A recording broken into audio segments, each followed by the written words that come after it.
Hi, my name's Carl from the Suffolk Latch Company, and here's a short video just explaining to you what a deadbolt is, where you're going to use it, why you would use it, some of its basic terminology, and so without further ado, let's get ourselves zoomed on this area here and we'll have a quick run through.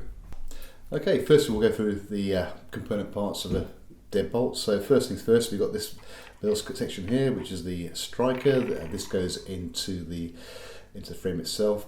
Probably striker is probably the wrong word because we're not striking this again, but we're going to be drawing a bolt into it. And then on here, this particular latch, we've got a separate fore end.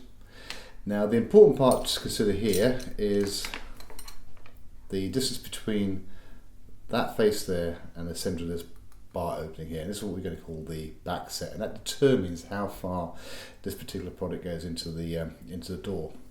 Now this will come obviously a little bit later.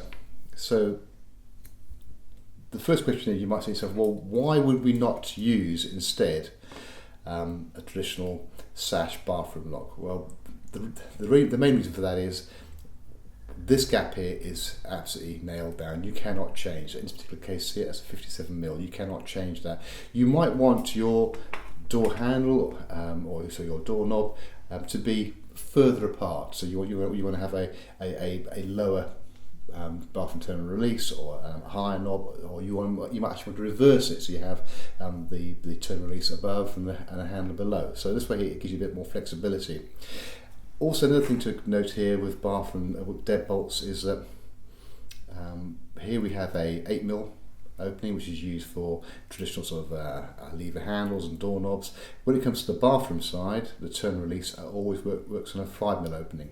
So in effect here what we have is the traditional catch here, and this would be your deadbolt, and likewise here we've got the deadbolt here. So if you remove this, put that through there, you'll see as you turn it, this in effect becomes a deadbolt.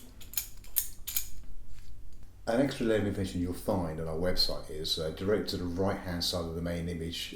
Just below the add to basket page, you'll see two little symbols. One's a PDF and one's a DWG file. Here you'll find a full set of working drawings for each product we make. I would highly recommend you have a look at these just before you commit to purchase, to make sure you get the right product for the door and handle you intend to use it with. Thank you for watching. Goodbye.